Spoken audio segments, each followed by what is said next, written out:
My name is Funneh and this is my Draw My Life.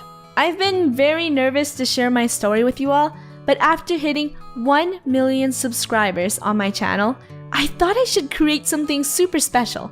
My story will explain how I became the person I am today, and with the help of you guys, who've changed my life. So let's begin. My story begins in Canada. I was a cute little bubbly baby who was born on October 31st, 1995. This is also the day my 2 older sisters missed trick-or-treating. My dad came to Canada on a boat. No, not that kind of boat, this kind.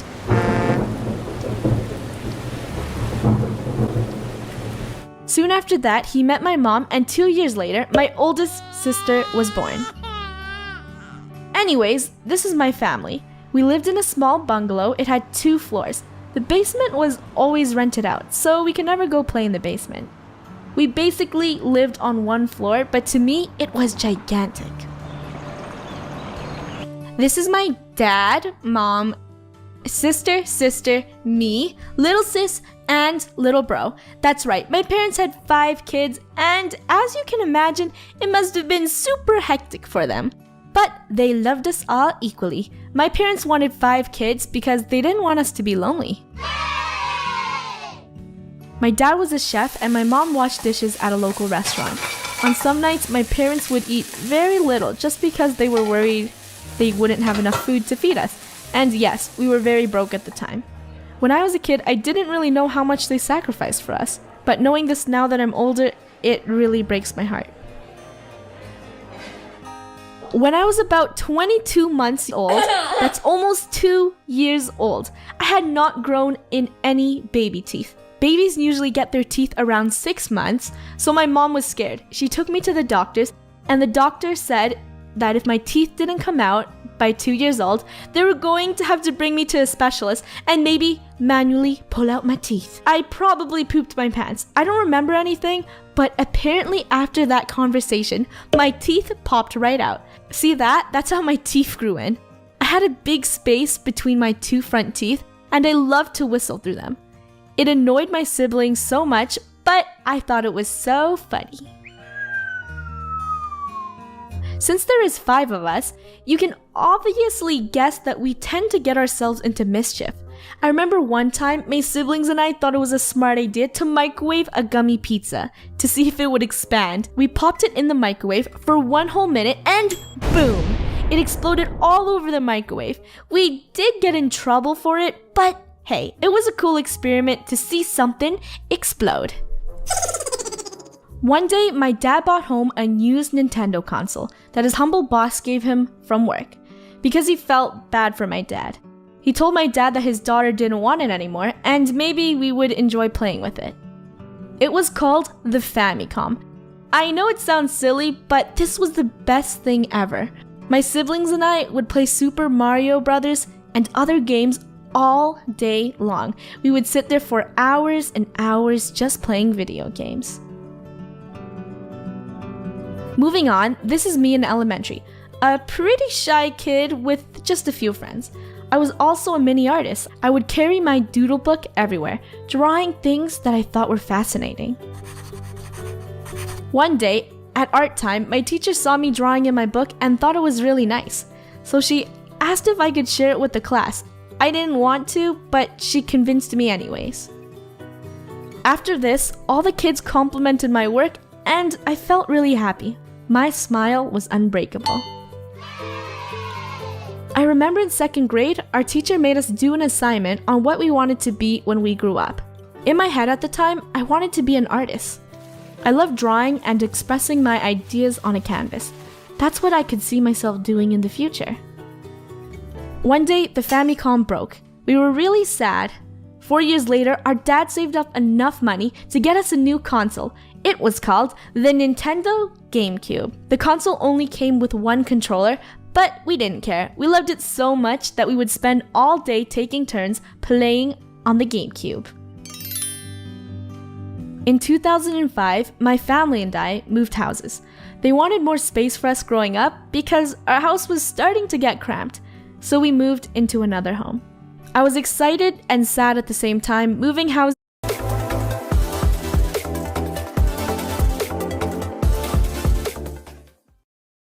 Hello, thank you for calling. Get out! Come on, Miyuki, watch where you're throwing those things. This meant we were moving schools, and moving schools meant saying goodbye to my friends. Here I am at the new school with brand new faces. I was really quiet at school. When I tried making new friends, I was nervous and awkward. So all the kids thought I was weird. In those 2 years, I've built myself a self-image of being a quiet, weird girl who didn't talk to anyone. But being alone wasn't that bad. After the first year went by, I just didn't care what they thought about me anymore. During these years, my parents gave me an old digital camera. I would record funny skits with this and show videos to my family and cousins. Everyone laughed and really enjoyed it. I was also known as the little comedian in my family. Being able to see my family laugh meant the world to me. Because growing up with not a lot and seeing my parents come home from work exhausted and stressed, I knew that with my videos, I could make their day a little better with laughter. As the year went on, I continued to make these funny video skits. They were never posted on YouTube though. Thank God. I think this is the time where I realized I really wanted to pursue a job into creative filmmaking. In 2008, my parents brought a restaurant downtown, hoping that the business could make more income to support the family. It wasn't the nicest part of downtown. The windows would always get broken and, all of that stuff. I would work here on the weekends and sometimes weekdays bussing tables. As the year went on, we spent more and more time at the restaurant. The business wasn't very successful, so my parents couldn't hire anyone. So we had to help our parents. We would be at school in the daytime, and after school, we would bus down to the restaurant and work there until 10:30 p.m. at night. When the business was slow, my siblings and I would watch YouTube videos on our laptop. It made working down at the restaurant less miserable.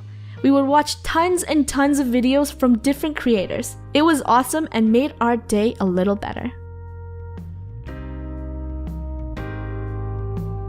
As months went on, this family restaurant became the most depressing point in my life. Because each night when my family came home around 11 p.m. at night, there would be arguments, tears, and anger. The biggest problem was debt. We were in a lot of debt because the restaurant was losing a lot of money and business was slow. I finally made some new friends in middle school. These girls and I didn't have the same common interests, but we still talked anyways.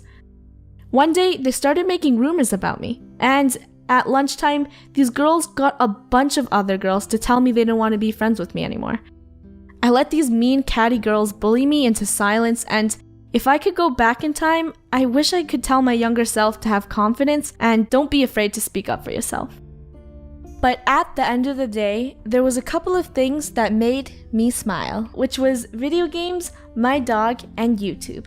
Every single night, I would play video games for hours and watch YouTube videos with my dog. I was happy. After 3 years, my parents sold their restaurant because we were growing up, and, we couldn't work there forever. It felt like the chains finally broke off. Until my parents brought another business, of course, but hey, this one did better than the last one. On September 1st, 2011, I created my first YouTube channel, which is the channel you are watching right now. The first video I ever created on my channel was called Black Ops Rager Match, but that's a private video now. At this time, Minecraft was a very popular game, and we were so obsessed with it. So I said, hey, we should make some videos. My siblings and I got to work. We created Minecraft machinimas and Minecraft parodies. I remember one of our parodies hitting 1 million views at the time, and I cried tears of joy. But I also cried tears of sadness because the video was taken down due to a copyright strike. After this, we just worked on Minecraft machinimas, and slowly as the months came by, I became very busy with school and work. I told myself once we finished the last episode of the Minecraft Love series, I was going to quit YouTube because I couldn't keep up with posting these videos.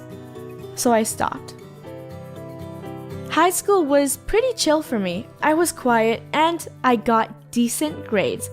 I also skipped class a lot because I didn't really like school. My mom would always call in sick for me.